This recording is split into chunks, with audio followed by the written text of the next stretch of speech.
নমস্কার, আমার আপনজনেরা, রুদ্রবার্তায় আপনাদের সকলকে স্বাগত জানাই। আমি রুদ্রপ্রসাদ ব্যানার্জি। 2026-এর বিধানসভা নির্বাচন আসার আগে বাংলার জনগণের কাছে কিন্তু একটা রাস্তা পরিষ্কার দেখা যাচ্ছে যে বিজেপিকে কেন ভোট দিতে হবে, আর তার কৃতিত্ব শুভেন্দু অধিকারী।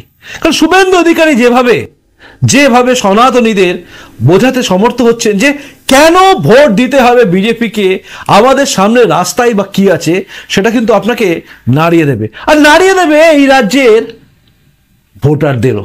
কারণ যে প্রতিবেদনটা সর্বত্র, যে ভাইরাল খবরটা সর্বত্র ঘোরা উচিত ছিল বাংলার বুকে, সেটা ঘোরেনি।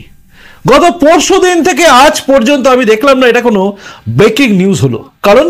কারণ এটাকে চেপে দেওয়া হলো, প্রকারান্তরে আটকে দেওয়ার চেষ্টা, যেভাবেই হোক গুলিয়ে দেওয়ার চেষ্টা, কিন্তু রুদ্রবার্তা সামনে আনবে শুভেন্দু অধিকারী সেই বক্তব্য, যে বক্তব্যের পরে কিন্তু বাংলা জুড়ে আলোড়ন সৃষ্টি হবে এবং বাংলার হিন্দুরা বুঝে যাবে তাদের সামনে রাস্তা কোনটা খোলা আছে। চলুন শুরু করা যাক সব নিয়ে এই মুহূর্তের রুদ্রবার্তা। আপনারা জানেন এই রাজ্যের বিরোধী দলনেতা শুভেন্দু অধিকারী, যিনি আপাতত আরো একটি তকমা পেয়ে গেছে, সেটা হচ্ছে সনাতনীদের জন্য লড়াই করা সেই নেতা, যে নেতার দিকে তাকিয়ে আছে আপামর সনাতনীরা। শুধু পশ্চিমবঙ্গের হিন্দু বাঙালিরা নয়, একদম বাংলাদেশে থাকা হিন্দুরাও কিন্তু তাকিয়ে আছে এই শুভেন্দু অধিকারীর দিকে। কারণ তার বক্তব্য, তার এগিয়ে যাওয়া, তার বলিষ্ঠতা সবকিছু বুঝিয়ে দিচ্ছে যে সনাতনীদের বাঁচার জন্য এখন সামনে একজন হিন্দুত্ববাদী নেতা, আদর্শ নেতা হয়ে গেছেন এখন কিন্তু শুভেন্দু অধিকারী। অন্যান্য সংগঠনের সমস্ত কিছুকে ছাপিয়ে যেন শুভেন্দু অধিকারী সামনে আসছেন, বারবার আসছেন। না, আমি কোনো চাগিয়ে কথা বলছি না, আমি বলছি যেটা পরিষ্কার সত্যি সেটা। কারণ শুভেন্দু অধিকারী যে বক্তব্যটা রেখেছেন না গত পরশুদিন কুলপিতে, সেই বক্তব্য কিন্তু কোনো হিন্দুত্ববাদী নেতাই বলতে পারে। আজ পর্যন্ত আমার এত বছরের জীবনে আমি কোনোদিন পশ্চিমবঙ্গের বুকে থাকা বাঙালি রাজনৈতিক বিজেপির নেতাকে বলতে শুনিনি। অন্যান্য দল তো বলেইনি, বলবেও না, কিন্তু বিজেপির মধ্যেও কোনো ব্যক্তি আজ পর্যন্ত শুনিনি এভাবে বলেছেন।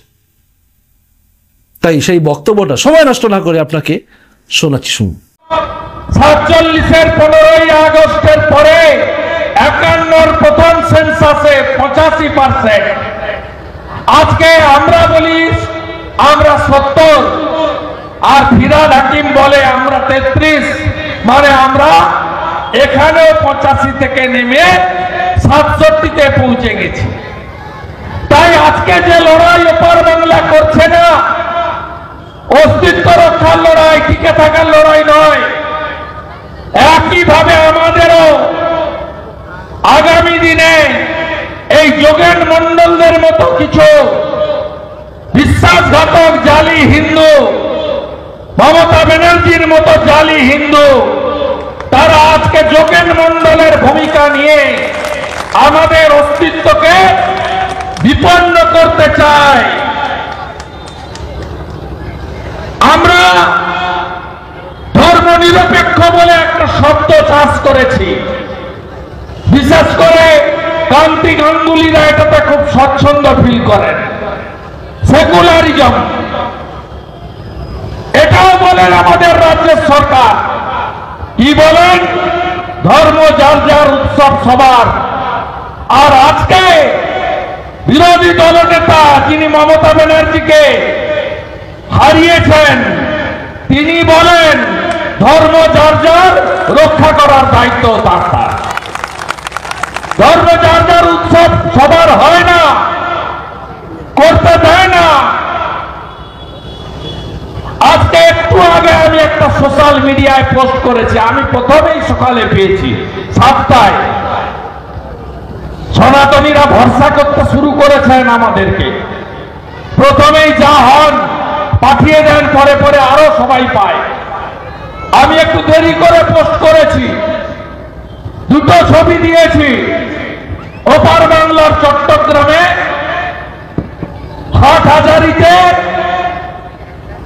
সরস্বতী মণ্ডপে কাল রাত্রে আগুন দিয়ে বিদ্যার দেবীকে আমরা পুস্তক রেখে পুজো করি। এই পুস্তকগুলো পড়াচ্ছে জেহাদিরা।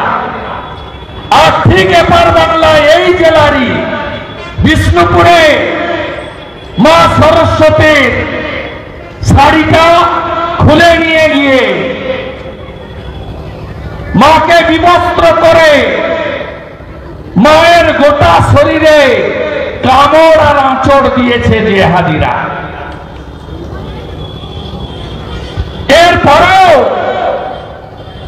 আপনারা জাগবেন না? 500 টাকা, 1000 টাকা, আর আমরা এলে 5000 দিয়ে দেব, কি আছে? গীতাটা উল্টে দেখেছেন? ধর্ম রক্ষতি রক্ষিত। ভয় আসেননি? 1,20,000 বাড়ি বানানোই বাড়িগুলো। জাভেদ মুন্সি কাশ্মীর থেকে আরটিএক্স তৈরি করার জঙ্গি থাকে এই জেলার ক্যানিং এ, তাকে ধরে নিয়ে যায় কাশ্মীরের পুলিশ এসে। সাদ শেখ বাংলাদেশ থেকে আনসারুল বাংলা জিহাদি জঙ্গি সংগঠন মুর্শিদাবাদে হাজেরি মাদ্রাসা খুলে 1.5 বছর থাকে, এপিক কার্ড ভিডিও করে দেয়। 1.5 বছরে 2বার ভোট তৃণমূলকে দিয়ে দিয়েছে সাদ শেখ। 1,20,000 বাড়ি হয় না, তবুও বাড়ি বানাচ্ছেন। তো এই সাদ শেখরা আসবে জল দিয়ে, গোসাবা পেরিয়ে, সাগর পেরিয়ে এখানে আসবে। তারা আপনাদের বাড়িগুলো দখল করবে।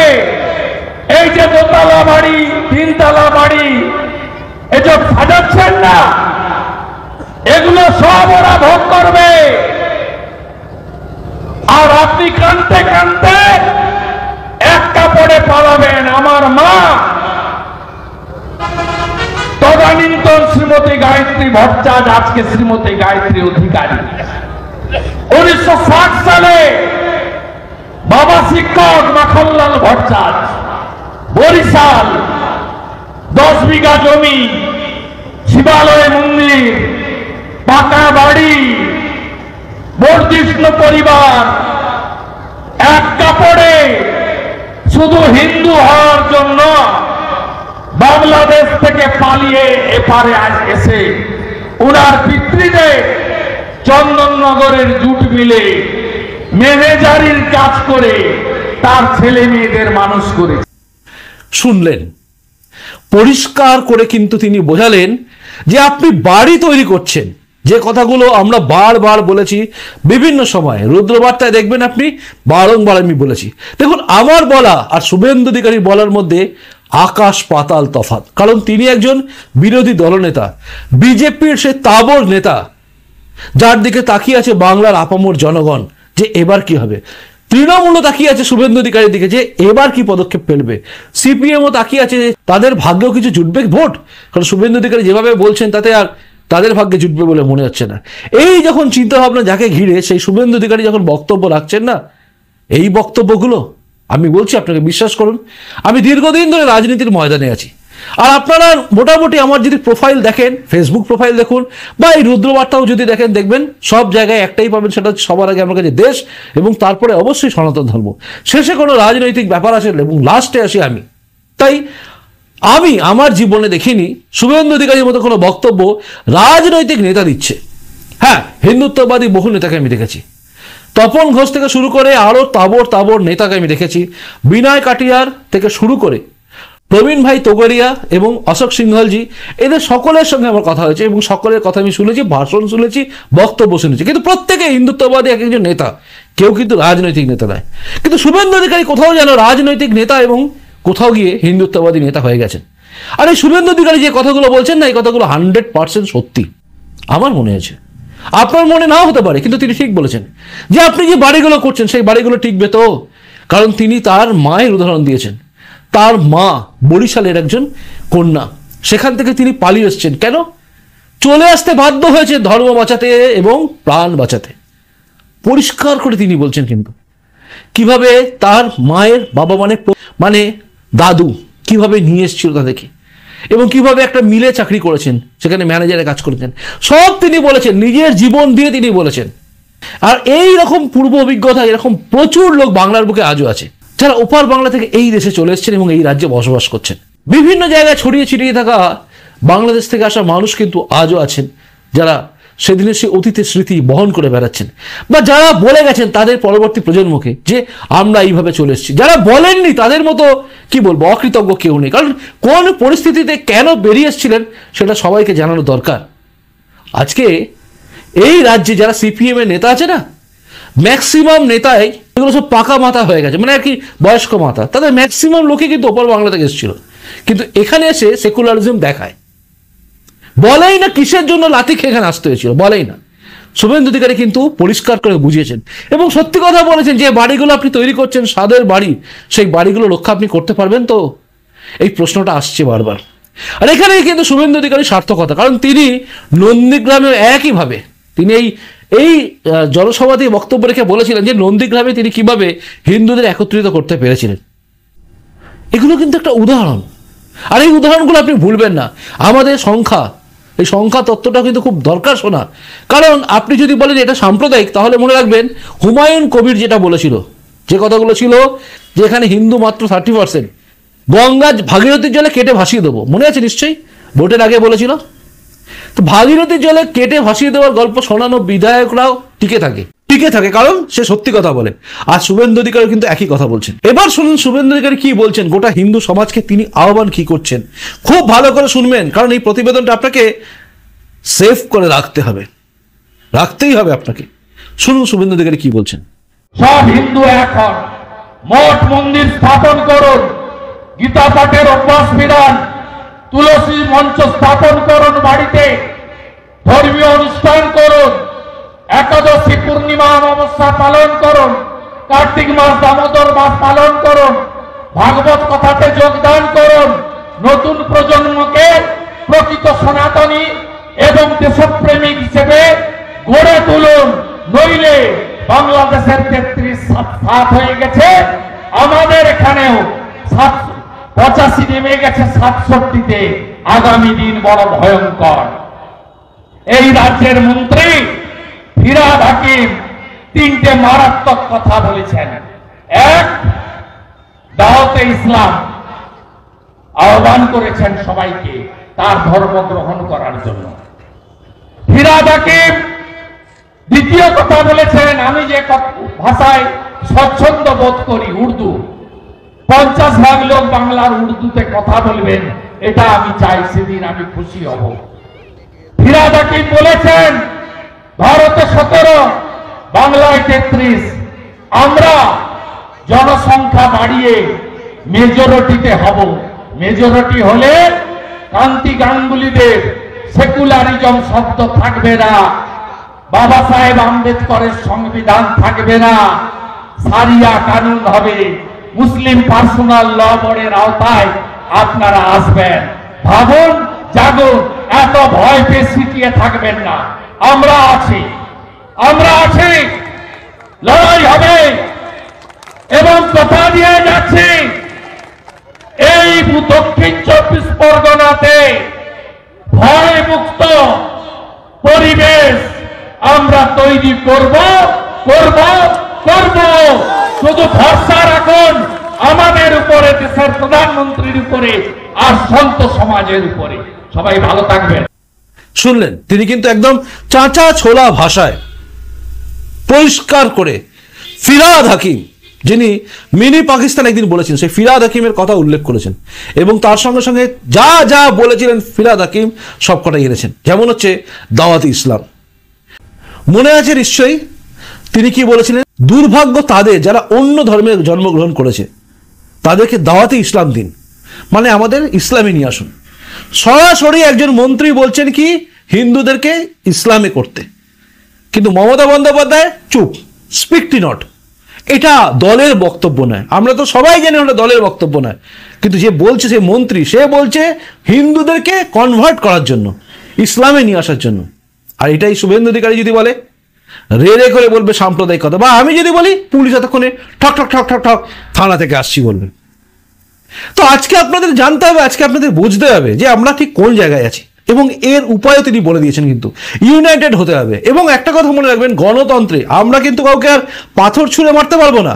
যেভাবে এক একটা সময় দেখবেন পাথর ছোড়া হয়, কে ইট মারছে, পাথর মারছে, এটা আমরা করবো না হিন্দুরা, কারণ হিন্দুরা আমরা এটা করি না, কিন্তু আমরা একটা পারি তো যে গণতান্ত্রিক পদ্ধতিতে এখনো আমাদের সংখ্যা সে জায়গায় আছে যেখানে দাঁড়িয়ে আমরা নিজেদের জায়গাটাকে সিকিউর করব। যারা লক্ষ্মীর ভান্ডার নিয়ে ভাবছেন যে আমার টাকা চলে যাবে, বন্ধ হয়ে গেলে আমি কি করব, 1000 টাকা আসছিল বা 1200 টাকা আসছিল, শুভেন্দু অধিকারী কিন্তু পরিষ্কার করে বললেন যে আমরা দরকার পড়লে ক্ষমতা এলে 5000 দেবো।